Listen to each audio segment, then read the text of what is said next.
Perhatian kepada para hadirin seminar Interaksi Manusia dan Komputer 2024 akan segera dimulai demi kelancaran acara. Mohon kepada seluruh peserta dan undangan agar mengatur mikrofon dalam keadaan mode nonaktif. Baik, akan saya mulai. Assalamualaikum warahmatullahi wabarakatuh. Om Swastiastu, Namo Buddhaya, salam kebajikan, salam sejahtera untuk kita semua. Selamat datang kami ucapkan kepada seluruh peserta Meet Seminar Interaksi Manusia dan Komputer 2024 yang mengikuti acara ini melalui Zoom Meeting. Sebelumnya, perkenalkan, saya Joaski Budiaswa Putri selaku pembawa acara Meet Seminar IMK 2024 yang bertema Strategi Mengembangkan Aplikasi dengan UI atau UX Designer. Selamat siang dan selamat datang saya ucapkan kepada yang terhormat dosen pemangku mata kuliah Interaksi Manusia dan Komputer Universitas Pelita Bangsa, Bapak IRU Darmanto Sur, MKOM, yang kami hormati narasumber Bapak Filan Firmansyah, Software Engineer Institut Teknologi PLN, yang kami hormati Petua Pelaksana Bapak Solihun, dan yang kami hormati pula moderator acara Bapak Moses Alrar. Tidak lupa kami ucapkan terima kasih kepada para peserta Meet Seminar IMK 2024 yang telah hadir dalam Meet. Puji syukur kita panjatkan kehadirat Tuhan Yang Maha Esa, karena berkat rahmat-Nya kita dapat berkumpul hari ini dalam acara Meet Seminar IMK Minggu 16 Juni 2024 dengan judul Strategi Mengembangkan Aplikasi dengan UI dan UX Designer. Adapun susunan acara hari ini, yang pertama ialah doa, sambutan Ketua Pelaksana oleh Bapak Solihun, sambutan Bapak IRU Darmanto Sur MKOM, pembukaan oleh moderator, pencerdasan materi oleh narasumber Bapak Filan Firmansyah, sesi tanya jawab, pembacaan kesimpulan, serta penutup. Baik, sebelum ke acara inti, sebaiknya kita berdoa terlebih dahulu menurut keyakinan dan kepercayaan masing-masing. Berdoa dimulai. Berdoa selesai. Acara selanjutnya sambutan oleh Bapak Solihun sebagai Ketua Pelaksana. Silakan Pak Solihun. Baik, terima kasih. Assalamualaikum warahmatullahi wabarakatuh. Salam Om Swastiastu, Namo Buddhaya, salam kebajikan. Hadirin yang saya hormati, terlebih dahulu izinkan saya memperkenalkan diri. Nama saya Solihun sebagai Ketua Panitia, merasa sangat terhormat dapat berada di hadapan hadirin sekalian pada acara seminar pada hari ini. Hadirin yang berbahagia, pertama-tama saya ucapkan terima kasih yang sebesar-besarnya atas kehadirannya di acara pada hari ini. Kehadiran Anda merupakan bukti dukungan yang luar biasa bagi kami dalam menyelenggarakan seminar ini. Hadirin yang berbahagia, seminar dengan bertajuk Strategi Mengembangkan Aplikasi dengan UX dan UI Designer yang kami adakan dengan tujuan untuk memperkaya wawasan kita semua dalam mengembangkan aplikasi UX dan UI Designer. Melalui seminar ini, kami berharap dapat memberikan platform yang inspiratif dan edukatif bagi para hadirin sekalian. Bersama dengan pakar, kita akan membicarakan berbagai topik yang relevan terkait strategi membangun aplikasi menggunakan UX dan UI Designer. Kami harap dengan diadakan acara ini dapat memberikan pemahaman yang mendalam serta memicu diskusi produktif. Dalam kesempatan ini, mari kita sama-sama menjadikan seminar ini sebagai ajang pembelajaran yang berharga. Mari menyerap ilmu baru sebagai pengalaman dan memperkaya wawasan kita bersama-sama. Hadirin sekalian, sebelum saya mengakhiri sambutan ini, izinkan saya mengucapkan terima kasih kepada semua pihak yang telah berkontribusi di acara ini. Terima kasih kepada pembicara dan dosen pembimbing yang telah bersedia hadir. Kepada panitia yang telah bekerja keras untuk mempersiapkan acara ini. Dan tentu saja, terima kasih kepada hadirin sekalian yang telah menyempatkan waktu untuk bisa hadir di sini. Sekian sambutan singkat dari saya. Semoga acara seminar ini berjalan lancar dan memberikan manfaat yang berkelanjutan bagi kita semua. Amin ya rabbal alamin. Terima kasih atas waktu yang sudah diberikan. Saya kembalikan lagi ke Mbak Joaski. Wassalamualaikum warahmatullahi wabarakatuh. Waalaikumsalam warahmatullahi wabarakatuh. Terima kasih atas sambutannya Bapak Solihun. Untuk selanjutnya sambutan oleh Bapak IR Udamantos, dipersilakan.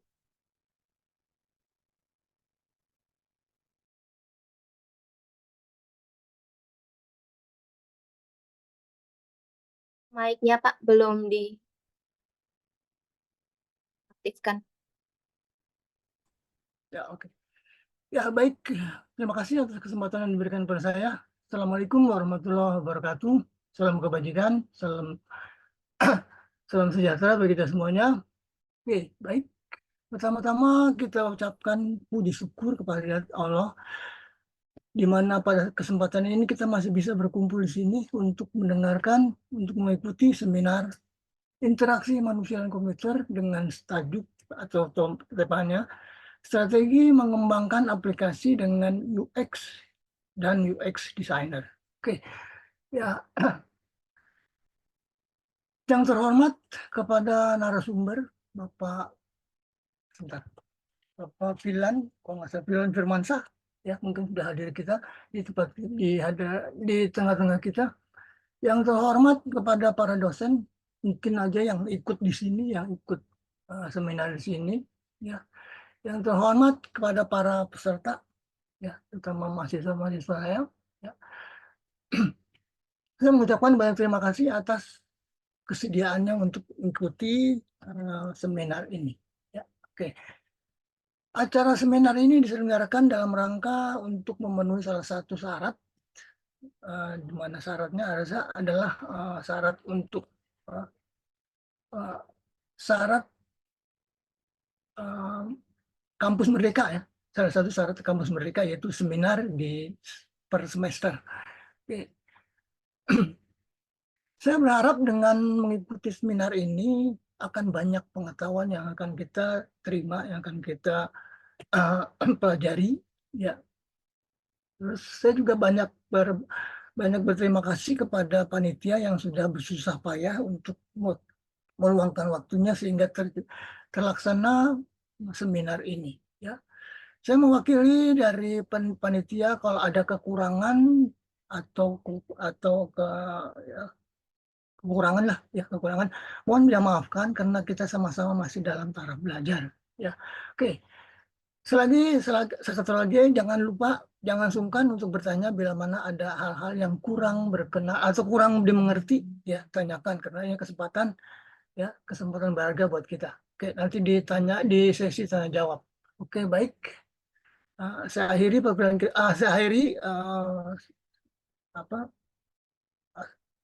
sambutan kata ini. Saya ucapkan selamat ikut seminar. Terima kasih. Assalamualaikum warahmatullahi wabarakatuh. Waalaikumsalam warahmatullahi wabarakatuh. Terima kasih Pak Darmanto. Oke, untuk acara selanjutnya adalah pencerdasan materi oleh narasumber yang akan dipandu oleh moderator, Kak Moses. Pada kesempatan kali ini dipersilakan. Ya, terima kasih Ibu Juaski, Pak Solihun, Pak Darmanto atas pembukaan dan sambutannya yang sangat menyala, ya. Baik, sebelum kita memasuki sesi presentasi, izinkan saya selaku moderator untuk memberikan beberapa ketentuan pada seminar hari ini. Seminar terdiri dari 3 sesi, yaitu sesi presentasi, sesi tanya jawab, yang kemudian akan ditutup oleh sesi pembacaan kesimpulan dari moderator, yaitu saya sendiri, ya. Kemudian saya akan menyampaikan beberapa tata tertib pada seminar hari ini. Yang pertama, pastikan mikrofon peserta dalam keadaan mute untuk menghindari suara-suara yang dapat mengganggu proses berjalannya seminar. Kemudian, bagi yang ingin bertanya, bisa menuliskan pertanyaan di kolom chat box selama berjalannya presentasi, yang nantinya akan dijawab setelah narasumber selesai presentasi. Dan sesi presentasi kali ini akan dibawakan oleh Bapak Filan Firmansyah. Beliau adalah seorang software engineer untuk Institut Teknologi PLN. Beliau ini sudah cukup berpengalaman sebagai software engineer, dan saya sangat yakin beliau ini cukup capable, ya, dalam merancang suatu user interface. Mungkin untuk mempersingkat waktu, kita akan masuk ke sesi presentasi yang akan dibawakan oleh Bapak Filan Firmansyah. Waktu dan tempat dipersilakan, Pak. Baik, Assalamualaikum warahmatullahi wabarakatuh. Selamat siang semuanya. Waalaikumsalam warahmatullahi Waalaikumsalam warahmatullahi wabarakatuh. Siang, Pak.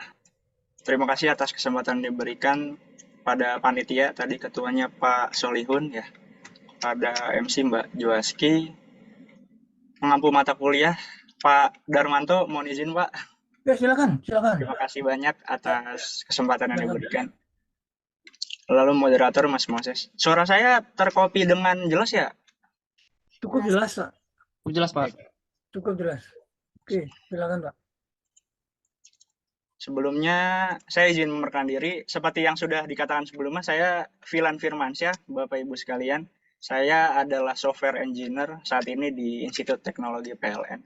Alhamdulillah sudah hampir 5 tahun Pak, Bapak Ibu, menggeluti bidang ini begitu. Jadi semoga apa yang saya sampaikan dapat terkopi dengan baik dan dapat menjadi ilmu yang bermanfaat untuk teman-teman sekalian.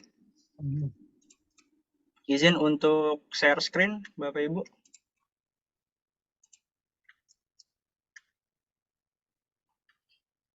Apa sudah dapat terlihat ya? Sudah, Pak. Sudah, Pak. Silakan, Pak. Baik. Jadi tema kita hari ini itu strategi mengembangkan aplikasi dengan UI UX designer. Nah, kita sebelum masuk ke materinya, saya menjelaskan dulu apa sih yang nanti akan dibahas gitu kan. Yang pertama ada pengenalan UI UX-nya, terus nanti ada seberapa penting UI UX ini gitu. Kemudian ada apa aja sih hal yang harus diperhatikan dalam UI UX. Kemudian ada nanti pekerjaan-pekerjaan yang berkaitan dengan UI UX, sama opportunity atau kesempatan-kesempatan teman-teman kalau nantinya mau mendalami UI UX atau berkarir di bidang UI UX gitu. Nah, yang pertama apa sih UI UX itu? Gitu. Ternyata UI UX ini ada dua. Yang pertama UI-nya, yang kedua UX gitu. UI itu adalah user interface atau menurut Thomas dan Aslan ini komponen penting dari perangkat lunak yang memungkinkan komunikasi efisien antar pengguna dan sistem. Jadi user interface itu kalau kita semua megang gadget gitu atau handphone, laptop, komputer dan sebagainya, apa yang tampil ke kita itu adalah user interface atau antar muka pengguna, teman-teman. Mungkin teman-teman buka handphonenya, ada operating system yang berjalan di handphonenya, termasuk lock screen-nya itu juga sudah termasuk user interface. Kurang lebihnya gitu. Kalau UX itu apa sih? Nah, UX itu adalah user experience. Nah, kalau menurut Zuo tahun 2023, user experience ini menggabungkan psikologi, ilmu komputer, dan desain untuk memastikan produk atau layanan memenuhi kebutuhan pengguna. Jadi, user experience ini biasanya adalah ilmu yang meresearch gitu. Gimana sih kebiasaan pengguna? Pengguna itu pengguna website atau pengguna aplikasi puas nggak sih dengan tampilan seperti ini gitu, atau sebenarnya mereka kesulitan dengan tampilan yang kita berikan. Nah, itu adalah user experience atau pengalaman pengguna gitu.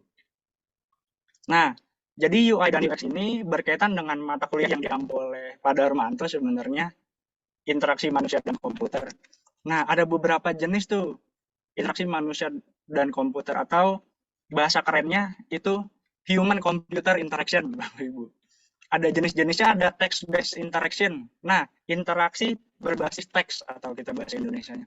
Interaksi berbasis teks ini biasanya kita temukan kalau Bapak Ibu chatting gitu, atau di Windows itu ada namanya Command Line Interface atau CLI, itu basisnya nama aplikasinya Command Prompt. Nah, itu text-based interaction gitu, atau bisa kita lihat contohnya di sini.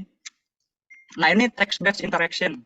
Jadi interaksi yang disajikan berupa teks gitu atau tulisan. Ini namanya text-based interaction. Ada namanya menu based. Nah, menu based ini ya menu gitu.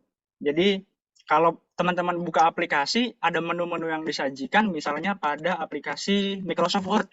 Nah, ini kan ada menu-menu yang disajikan di sini. Ini namanya menu based interaction gitu, atau interaksi berbasis menu. Ada namanya juga form based interaction, atau bisa kita jumpai di situs KAI, atau mungkin teman-teman buka aplikasi-aplikasi apapun yang basisnya adalah teman-teman harus mengisi informasi gitu. Nah, itu bentuknya formulir. Kita kalau di interaksi manusia dan komputer, dia kita katakan sebagai interaksi berbasis formulir gitu atau form-based interaction. Ada juga touch-based interaction. Nah, ini touch-based interaction ini biasanya kalau teman-teman menggunakan smartphone atau laptop yang dia mendukung touchscreen. Jadi, ketika kita sentuh, dia memberikan interaksi lain. Nah, itu namanya touch-based interaction. Ada juga namanya graphical-based interaction. Graphical-based interaction ini grafis gitu yang ditampilkan kepada kita ketika kita melakukan interaksi kepada komputer. Contohnya, menu-menu icon di desktop ini, teman-teman, ini adalah salah satu contoh dari yang namanya menu graphical based interaction. Jadi dia menyajikan interaksi kepada kita sebagai dalam bentuk grafis. Ada namanya voice based interaction. Nah, ini sekarang ada di AI itu, teman-teman. Kalau teman-teman pakai ada Siri, Alexa, atau voice recognition yang lain, itu namanya voice based interaction, di mana teman-teman bisa cukup mengucapkan kata saja dalam bahasa yang dimengerti oleh mereka. Biasanya mereka menyediakan bahasa-bahasa tertentu. Nanti mereka bisa mencari atau menggenerate hasil pencarian berdasarkan apa yang teman-teman katakan gitu. Oke, kita lanjut. Apa aja sih kegiatan pengembangan yang melibatkan UI UX gitu, dan apa yang dilakukan? Jadi teman-teman di sini udah dijabarkan langkah-langkah atau namanya dia tahapan pembuatan aplikasi atau software. Yang pertama ada inisiasi. Nah, di inisiasi ternyata bahkan dari tahap inisiasi pun sudah melibatkan UI UX gitu. UI UX yang dilibatkan adalah user research. Nah, user research ini kita ngapain sih di user research ini? Ternyata seorang UI UX itu melakukan juga penelitian terhadap kebutuhan pengguna gitu, atau biasanya pengguna ini terbiasa melihat tampilan seperti apa sih gitu. Biasanya dia wawancara atau observasi dia, atau survei juga bisa. Jadi kita datang ke pengguna, Pak, kira-kira Bapak mau aplikasinya seperti apa? Tone warnanya seperti apa? Gambar-gambar yang ditampilkan seperti apa? Jadi user research adalah kegiatan-kegiatan seperti itu, teman-teman. Nah, terus di analisis kebutuhan ada namanya user journey mapping. Nah, user journey mapping ini apa sih? User journey mapping ini yaitu misalnya teman-teman adalah seorang UI UX gitu, UI UX designer. Di tahapan analisis kebutuhan sebelum membuat sebuah aplikasi, ada yang namanya user journey mapping. Nah, tugas UI UX di sini adalah menggambarkan langkah-langkah gitu. Misalnya pengguna ketika klik tombol ini kita akan muncul ke menu ini gitu, atau ketika kita tampilkan video ini kemudian keluar apa, itu namanya user journey mapping. Nah, kurang lebihnya seperti itu. Ada di perancangan sistem pun ada namanya wireframing. Wireframing itu kalau teman-teman pernah pakai gitu, ada namanya balsamic mockup. Ini dia adalah tools untuk wireframing, teman-teman. Nah, ini wireframing itu bentuknya seperti ini. Jadi dia menggambarkan layout atau tata letak aplikasi tapi tanpa apapun gitu. Misalnya dia cuma menggambarkan, oh nanti di aplikasi ini di sini ada tombol ya, di sini ada gambar ya, di sini ada table ya. Itu namanya wireframing, teman-teman. Jadi menggambarkan aplikasi tapi dengan detail tanpa warna dan unsur-unsur lain. Terus ada namanya pengembangan prototype. Nah, di prototype ini kita kembali merefresh pengetahuan kita tentang tadi yang user research tadi dan user journey mapping. Nah, di prototyping ini kita tampilkan itu ke dalam sebuah grafis gitu. Yang kira-kira, oh ini kalau kayak gini bagus nggak ya gitu. Jadi nanti ada feedback buat teman-teman supaya nanti mengembangkan aplikasinya lebih baik. Nah, selanjutnya di desain UI UX ini adalah peran tervital seorang UI UX gitu. Ketika ada pengembangan aplikasi, UI UX ini bertugas untuk mendesain baik dari visualnya, interaksinya, dan responsive design. Desain visual itu apa sih? Nah, desain visual ini itu teman-teman mendesain dan merancang visual-visual elemen yang menarik gitu. Jadi si pengguna ini kira-kira, jadi teman-teman menggunakan persona, kalau saya sebagai pengunjung website ini atau saya pengguna aplikasi ini, kira-kira saya menarik nggak sih untuk mendownload atau mengakses website ini? Nah, itu dengan apa? Dengan visual. Nah, visual ini bisa berupa warna, gambar, atau nanti misalnya mau ada video di website atau aplikasinya. Nah, itu teman-teman yang rancang di sini. Kalau interaction design ini sama seperti yang tadi, interaksi ya. Jadi, ketika tombol ini diklik mengarahnya kemana, ketika gambar ini diklik akan keluar apa. Itu interaction design, itu teman-teman yang desain juga. Nah, kalau responsive design ini, jadi teman-teman UI UX ini memastikan bahwa aplikasinya itu nantinya responsif atau dapat diakses di berbagai perangkat, baik di laptop, perangkat handphone, smartphone, atau tablet gitu. Tapi tampilannya tetap bagus dan responsif, nggak berubah. Di tahap pengembangan aplikasi ada namanya hand-off design, teman-teman. Nah, jadi hand-off design ini biasanya UI UX ini menyerahkan hasil desain mereka ke bagian developer atau pengembang. Jadi apa hasil desain yang udah dikembangkan sama teman-teman UI UX itu nanti diserahkan kepada pengembang untuk disajikan ke dalam bentuk front end atau back end-nya nanti. Di sini ada integrasi dan pengujian. Nah, ternyata kerjaan UI UX tuh nggak berhenti sampai dia mendesain sebuah website lalu diserahkan kepada pengembang. Enggak. Ternyata ada juga yang namanya usability design atau feedback dan juga feedback interaction gitu. Usability design ini, jadi teman-teman melakukan testing bareng sama pihak pengembang. Bener nggak sih ternyata yang dibuat sama teman-teman pengembang tuh sesuai sama yang UI UX mau gitu. Nah, itu namanya usability design. Ada lagi feedback iteration. Nah, feedback iteration ini misalnya nanti ketika uji coba itu dari teman-teman pengembang bilang, oh ini kayaknya ditambahin ini deh gitu, atau oh ini kayaknya lebih bagus kayak gini, atau ini tuh warnanya kurang bagus gitu. Nah, nanti berdasarkan feedback ini teman-teman melakukan iterasi lagi, membuat desain kembali itu. Nah, ada juga di implementasi. Nah, setelah implementasi pun UI UX masih melakukan pekerjaannya gitu berupa user onboarding. User onboarding ini apa sih? Ternyata user onboarding ini membantu pengguna baru memahami cara menggunakan aplikasi di tahapan implementasi. Nah, setelah aplikasi ini diimplementasi, UI UX ini membantu memahaminya, misalnya dengan cara membuat manual book atau tata cara penggunaan aplikasinya. Nah, itu bisa. Kemudian ada peluncuran dan pemeliharaan. Nah, peluncuran dan setelah di launching gitu, ada yang namanya user feedback collection. Nah, user feedback collection ini apa sih? Biasanya kalau aplikasi itu sudah dirilis dan pengguna kan beda-beda ya, kita nggak bisa nyamain persepsi persona kita sebagai pengembang yang kita menggunakan persona sebagai pengguna dengan pengguna yang benar-benar cuma pakai aplikasinya. Gitu. Jadi user feedback collection ini biasanya pengguna itu yang sudah mengakses website kita atau memakai aplikasi kita, mereka ngasih feedback, Mas saya kesulitan nih, misalnya tombolnya ketika diklik nggak ada konfirmasinya, langsung terhapus misalnya gitu. Itu namanya user feedback collection. Setelah itu kita melakukan iterative improvement. Nah, dari feedback yang kita udah collect, yang udah kita kumpulkan, kita melakukan improvement di aplikasi kita berdasarkan feedback tadi.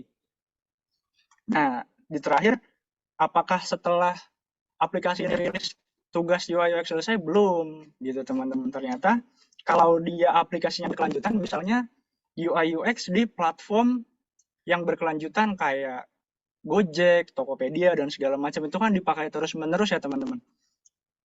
Nah, di dalam tahap pembaruan dan pengembangan berkelanjutan ini UI UX bertugas A/B itu membandingkan gitu, A or B, jadi membandingkan testing and research. Misalnya di suatu waktu teman-teman menjadi UI UX dan telah mendesain sebuah aplikasi. Aplikasinya sudah rilis di tahun 2022. Nah, ternyata setelah teman-teman research di tahun 2024 tuh ada tampilan yang lebih bagus gitu loh. Tampilan lebih bagus, yang lebih mudah digunakan. Nah, itu teman-teman research itu kemudian teman-teman rancang kembali untuk pengembangan aplikasinya. Nah, kemudian tools apa aja sih yang bisa digunakan oleh seorang UI UX gitu. Ada tadi sudah disampaikan, ada namanya Balsamiq Mockup atau yang sejenis, ada Draw.io dan segala macam. Itu adalah tools untuk melakukan wireframing atau tadi kita bilangnya mockup, layout sebuah tampilan.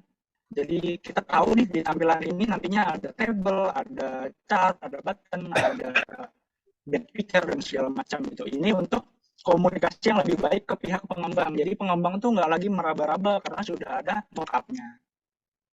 Kemudian ada Adobe XD. Nah, ini mirip-mirip nih, Adobe XD, InVision, sama Figma. Mungkin teman-teman kalau ada yang udah pakai, jadi ini tuh dia membantu kita mendesain sebuah aplikasi, termasuk warnanya, termasuk interaksinya. Nah, ini yang biru-biru panah ini, dia menunjukkan ketika ini diklik nanti mengarahnya kemana gitu. Ini diklik mengarahnya kemana. Ini diklik nanti mengarahnya kemana. Nah, itu kurang lebihnya Adobe XD, InVision, dan Figma ini fungsinya sama, cuma bagaimana teman-teman menggunakannya nanti. Nah, ini ada prinsip-prinsip desain visual. Desain-desain visual itu apa aja sih prinsip-prinsipnya yang harus diperhatikan? Yang pertama ada keseimbangan, teman-teman. Ada irama dan ada kesatuan. Keseimbangan ini, elemen itu disusun sedemikian rupa memberikan kesan yang seimbang dan baik secara simetris maupun asimetris. Nah, keseimbangan ini ada banyak jenisnya, teman-teman. Ada yang misalnya dalam satu halaman itu ukuran fotonya harus sama semua. Tapi ternyata ada yang bilang, oh ternyata gambar fotonya nggak harus sama. Yang satu besar, yang satu kecil itu nggak masalah. Yang penting ada estetikanya. Ada irama. Nah, irama ini pengulangan kontras dan irama visual yang menarik membantu pengguna menjelajah desain. Nah, ini berkaitannya sama nanti perpaduan warna juga, teman-teman. Misalnya, teman-teman mau bikin button atau tombol. Tombolnya tuh warna putih, tapi tulisan di tombolnya tuh warnanya abu-abu gitu. Jadi kan nggak kelihatan. Mungkin buat sebagian orang kelihatan, tapi buat teman-teman kita yang mungkin penglihatannya agak kurang, mungkin belum tentu kelihatan. Jadi kita harus memperhatikan itu juga. Nah, ada yang namanya teori warna dan aksesibilitas ini. Seperti yang udah saya sampaikan, jadi warna ini nggak selamanya kita perhatikan dari sudut pandang kita aja gitu. Jadi memang ada beberapa orang atau beberapa teman kita di luar sana yang kekuatan matanya tuh nggak sama gitu kayak kita. Jadi ada beberapa yang di kita mungkin jelas, tapi di teman-teman lain nggak jelas. Nah, ini harus kita perhatikan juga. Ini ada namanya accessibility research nanti. Nah, misalnya gini teman-teman. Nah, dari kedua tombol ini, kira-kira yang mana gitu yang lebih mudah untuk dilihat gitu dari mata teman-teman. Nah, perpaduan warna pun nggak selamanya harus satu warna gitu. Boleh juga ternyata warnanya agak gradien begini, tapi yang penting itu tetap memperhatikan aspek-aspek kesatupaduan, sehingga tetap terlihat dan tersampaikan apa yang mau kita sampaikan. Nah, kira-kira sama yang di bawah ini itu tadi ada kaitannya sama kesatuan dan keseimbangan itu tadi. Nah, kira-kira dari dua ini kan sama nih. Teman-teman lebih prefer melihat yang mana gitu. Dari segi gradiennya, warnanya, bentuknya, pemilihan fontnya gitu. Itu aspek-aspek itu juga harus ditimbangkan dalam mendesain atau melakukan sebuah perancangan terhadap interaksi yang nantinya mau dipakai untuk manusia dan komputer di aplikasi maupun website. Selanjutnya ada tipografi dan hierarki. Nah, ini sama seperti yang tadi disampaikan bahwa tipografi yang efektif, misalnya jangan sampai kita mau membuat sesuatu yang eye-catching gitu, yang setiap orang buka tuh orang mau klik ini, tapi kita pakai fontnya misalnya Arial gitu, misalnya atau Times New Roman, kan itu seperti standar gitu. Nah, di kontras tipografi pun memadukan jenis huruf yang berbeda itu nggak masalah gitu. Misalnya teman-teman di atasnya itu pakai sans serif. Nah, di sininya dia pakai Comic Sans misalnya. Itu nggak masalah. Yang penting tetap memperhatikan aspek-aspek tadi. Yang pertama ada keseimbangan, irama, dan kesatuan ini tadi. Gitu. Nah, ini adalah contoh aja teman-teman perbandingan Microsoft Word waktu awal rilis sama yang sekarang nih versi 2019. Nah, dari sini kira-kira teman-teman kita sama-sama bedah gitu. Dari pemilihan fontnya, warnanya, dan tampilannya gitu. Apakah teman-teman dari kacamata teman-teman masih mau pakai aplikasi yang kayak gini gitu. Sedangkan yang sekarang itu udah ada tampilan yang kayak gini. Nah, itu kalau di tahapan pengembangan tadi namanya A or B testing and research gitu. Jadi ketika di masa depan, oh kira-kira ketika kita udah beda tahun gitu, udah di tahun selanjutnya kita setelah mengembangkan aplikasi ternyata ada tampilan yang lebih bagus, yang lebih interaktif, yang lebih menarik. Kenapa nggak kita pakai juga gitu? Jadi menarik orang untuk pakai aplikasi atau membuka website yang kita buat. Kira-kira gitu. Nah, di sini ada tata letak. Jadi tata letak itu mengatur posisi-posisi elemen-elemen yang mau kita gunakan di website atau aplikasi yang mau kita buat. Di sini ada perbandingannya, teman-teman. Di sini disclaimer dulu bahwa saya nggak bilang yang mana ada yang mana yang bagus, yang mana yang jelek, tapi teman-teman coba pakai persona pengguna yang mengunjungi sebuah website, kira-kira lebih menarik yang mana untuk dikunjungi gitu ya. Nah, pertama di sini saya pakai contoh dia websitenya Universitas Indonesia, Bapak Ibu. Di sini jadi walaupun dia menggunakan foto untuk background-nya, tapi dia tetap menunya tuh tetap terlihat karena pemilihan font dan warnanya yang sesuai gitu, yang tepat. Jadi nggak miss pemilihannya. Terus di bawahnya ada section informasi kampus dengan foto yang ukurannya sama, balik lagi keseimbangan tadi. Nah, terus di bawahnya ada kanal YouTube, berita kampus, informasi pengumuman, dan segala macam gitu. Nah, selanjutnya kita di sebelah sini ada website salah satu politeknik nih.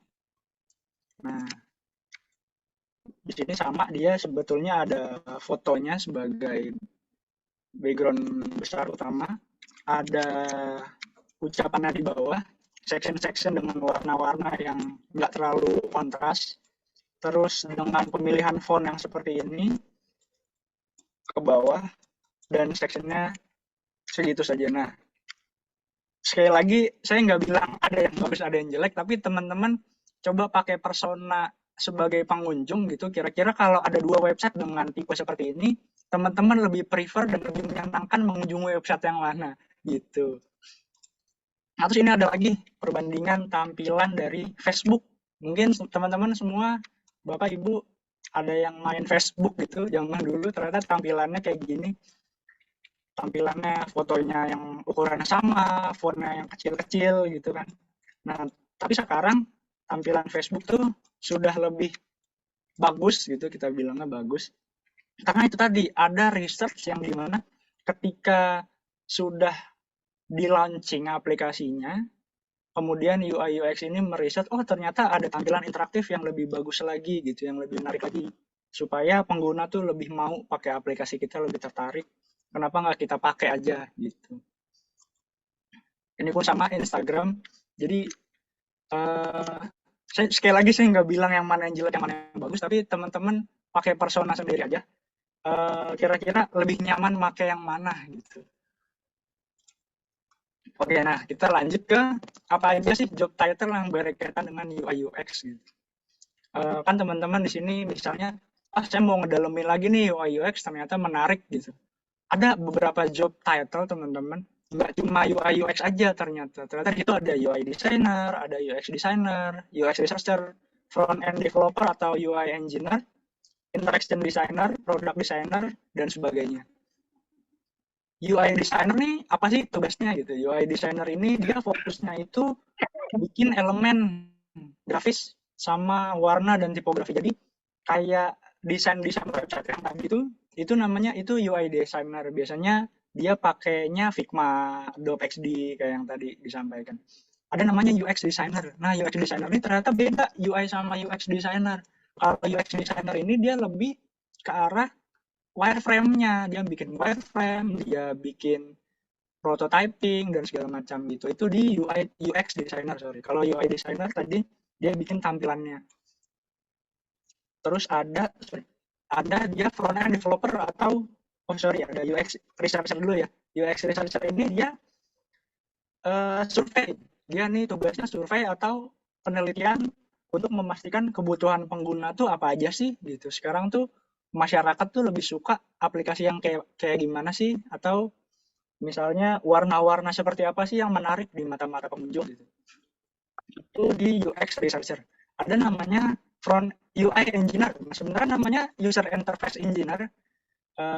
Kenapa saya taruh di sini front end developer? Karena untuk sekarang di lapangan itu UI engineer dan front end developer job desk kurang lebih sama karena yang harus dikuasai juga sama, seputaran HTML, CSS, JavaScript gitu. Tapi sekarang sudah lebih mudah teman-teman semua. Karena apa? Karena di tools yang digunakan di UI Engineer ini, misalnya teman-teman bikin layout website gitu ya, kita naruh misalnya fotonya di sini, menunya di sini, tombolnya di sini. Nah itu ada tools yang udah bisa langsung nge-generate HTML dari gambar yang kita desain. Jadi lebih mudah gitu sebenarnya kalau teman-teman mau dalami. Terus ada juga namanya interaction designer. Nah ini dia pekerjaannya lebih fokus ke interaksinya. Jadi ketika ini diklik keluar apa, ketika mengklik gambar ini nanti keluar apa. Nah itu interaction designer itu biasanya ke perusahaan yang sudah lebih besar, jenis-jenis pekerjaannya pun lebih spesifik gitu Bapak Ibu. Jadi makanya ada interaction designer. Tapi kalau di perusahaan yang nggak terlalu besar gitu, misalnya startup yang baru mulai jalan, biasanya interaction designer ini jadi satu job desk-nya si UX designer. Ada juga namanya product designer. Jadi product designer ini dia yang memastikan produk-produknya ketika di launching gitu itu tetap berjalan atau tetap diakses orang sesuai apa yang dia pengen di awal dan sebagainya. Sebenarnya ada juga yang namanya misalnya accessibility specialist. Nah ini dia tuh kerjaannya khusus yang meriset pengujian teman-teman yang disabilitas gitu. Misalnya yang matanya kurang bisa lihat, yang buta warna atau dan sejenisnya, mohon maaf. Jadi mereka tuh lebih bisa melihat warna-warna yang seperti apa. Nah mereka ini tugasnya sih accessibility specialist. Itu biasanya kalau perusahaannya udah skala besar. Kalau perusahaan skala kecil biasanya job title ini nggak ada gitu, makanya nggak saya cantumin.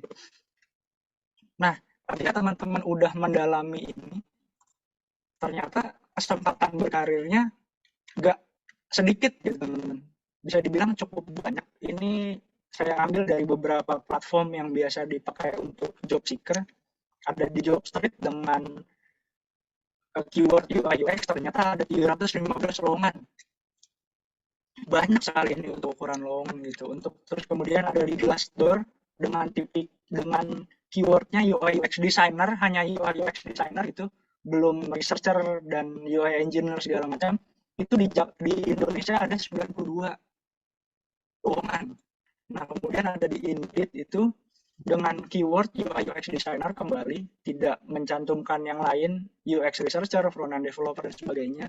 Itu di Jakarta saja ada 66 lowongan gitu teman-teman. Jadi teman-teman kalau memang sekiranya interaksi manusia komputer nih kalau didalami kesempatannya besar gitu, kesempatan berkarir di luarnya di bidang IT-nya besar. Jadi teman-teman nggak usah khawatir karena ternyata lowongan pekerjaan yang membutuhkan itu tuh banyak gitu. Apalagi di percepatan teknologi seperti sekarang pasti apa-apa orang maunya ini permasalahan A solusinya apa, bikin aplikasi, permasalahan B solusinya apa, bikin aplikasi gitu. Jadi UI UX ini sangat terbuka gitu, kesempatannya sangat banyak dan jangka panjang proyeksinya. Ya mungkin yang bisa saya sampaikan cukup sekian Bapak Ibu. Saya kembalikan ke moderator Pak Moses. Terima kasih banyak. Mungkin ada pertanyaan-pertanyaan. Ya, baik. Terima kasih Pak Filan atas penjelasannya yang sangat luar biasa ya dan cukup menginspirasi. Selanjutnya, apakah ada pertanyaan? Belum ada yang masuk ya? Oke. Baik, yang mau bertanya bisa langsung ketik aja ya di chat box ya. Pertanyaannya apa?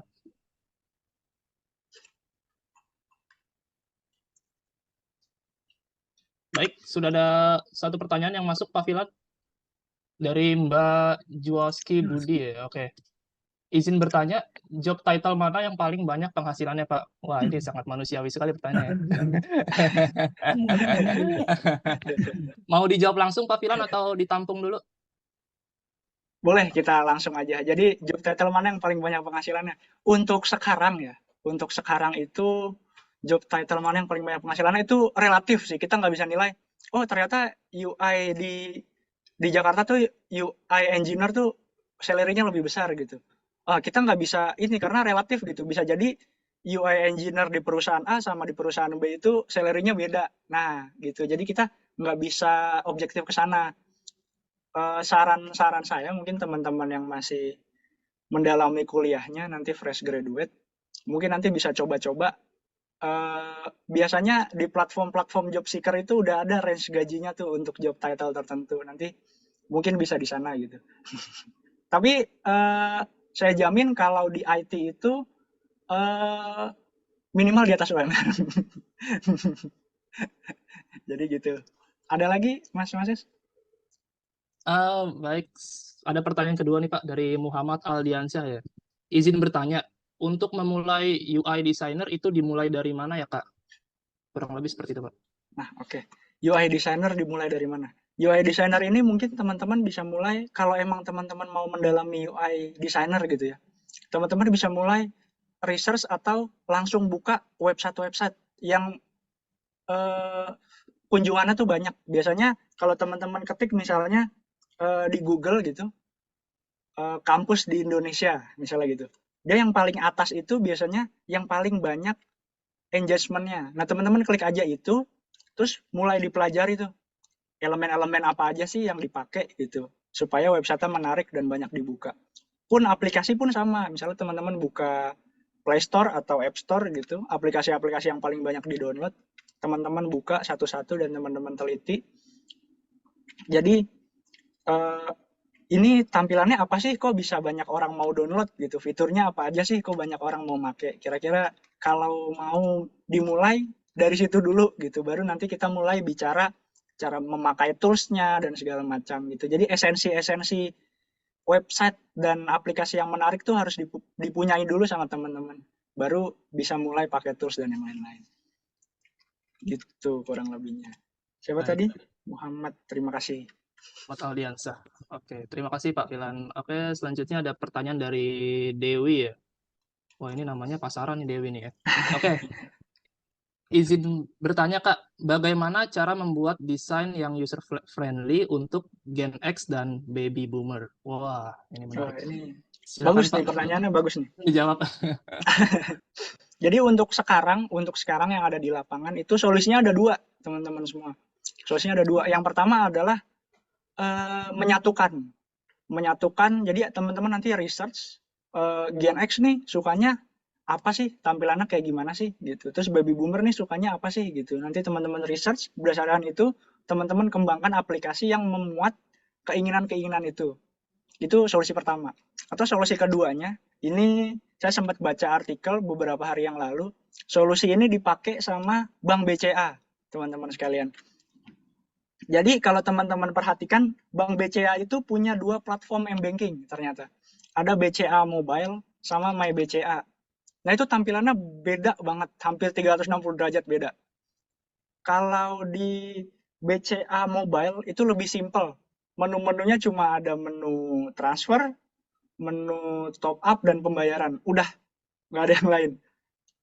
Kalau di di My BCA itu menunya banyak banget. Ada top up e-money-nya, ada top up misalnya kayak Gojek, OVO, dan segala macam. Nah, ternyata pengembang BCA itu bilang gini, ternyata nasabah BCA itu Mas, ada yang umurnya 60-70 tahun gitu. Dan orang-orang yang 60-70 tahun ini, 50 tahun lah katakanlah, mereka nggak suka fitur yang terlalu banyak dan yang saya nggak pakai gitu.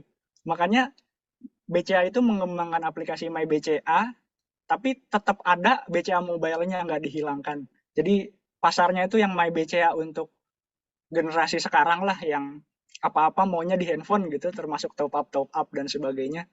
Sama generasi-generasi yang pakai mobile banking tuh cuma buat transfer dan cek saldo, udah gitu.